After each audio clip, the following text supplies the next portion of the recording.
নমস্কার বন্ধুরা, আমি শ্রাবণী। আমি চলে এসেছি আরও একটি রেসিপি নিয়ে। চলো রেসিপিটি তাহলে একবার দেখে নিই। আজকের রেসিপি পার্পেল ক্যাবেজের তরকারি। এই পার্পেল ক্যাবেজ বা বেগুনি রঙের বাঁধাকপি খেতে কিন্তু খুব সুস্বাদু। যেভাবেই বানানো হোক না কেন, তার টেস্ট কিন্তু অসাধারণ হয়। এই পার্পেল ক্যাবেজ দিয়ে স্যালাডও বানানো যায়।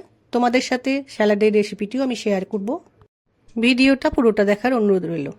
আজকের এই রান্নাটা বানানোর জন্য আমি একটি পার্পেল ক্যাবেজ বা বেগুনি রঙের বাঁধাকপি নিয়েছি। বাঁধাকপিকে আমি দু টুকরো করে নিয়েছি। দেখো দেখতে কত সুন্দর। বাঁধাকপির মধ্যে যে সাদা অংশটা সেটা বাদ দিয়ে কেটে নিয়েছি, একটু বড় বড় টুকরো করে কেটেছি। আজকের রেসিপি বানানোর জন্য একটি ননস্টিক কড়াইয়ে সাদা তেল দিয়ে নিলাম। তেলটা গরম হয়ে গেছে। এবার একটু গোটা জিরে ও শুকনো লঙ্কা ফোড়নে দিয়ে দিলাম। ফোড়নটা ভালো করে ভাজা হয়ে গেলে 1 চামচ মতো রসুন কুচি তেলের মধ্যে দিয়ে একটু সময় ভালো করে ভেজে নিতে হবে।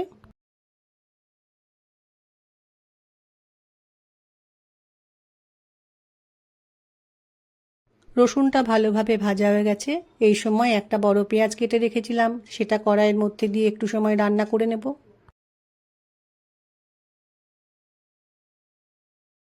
পেঁয়াজটা একটু ভাজা হয়ে গেছে। এই সময় কেটে রাখা বেগুনি বাঁধাকপি পেঁয়াজের মধ্যে দিয়ে একটু ভালো করে মিশিয়ে নিতে হবে।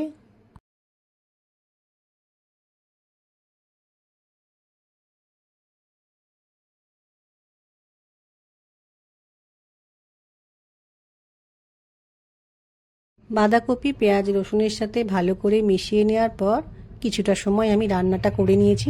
অল্প পরিমাণে মটরশুঁটি দিলাম, টমেটো কুচি দিয়ে নিলাম। এখন টমেটো ও মটরশুঁটি বাঁধাকপির সাথে মিশিয়ে নিতে হবে। এখন আমি একটু মশলা দিয়ে নেব।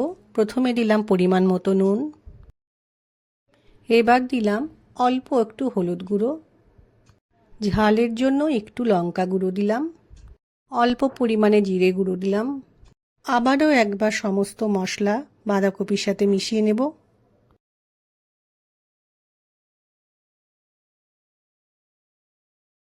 এখন একটু সময় কড়াইয়ের ওপর ঢাকা দিয়ে রান্নাটা করে নেব।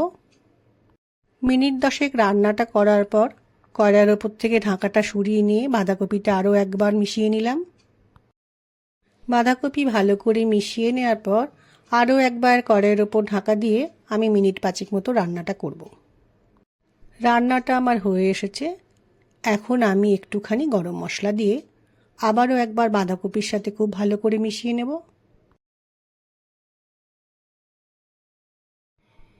বেগুনি বাঁধাকপি বা পার্পেল ক্যাবেজের রান্নাটা আমার হয়ে গেছে।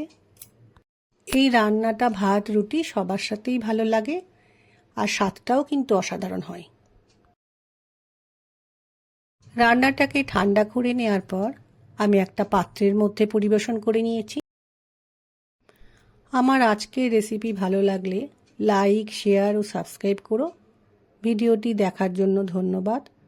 ভিডিওটি আজ এখানেই শেষ করছি। ফিরে আসছি আরও একটি রেসিপি নিয়ে।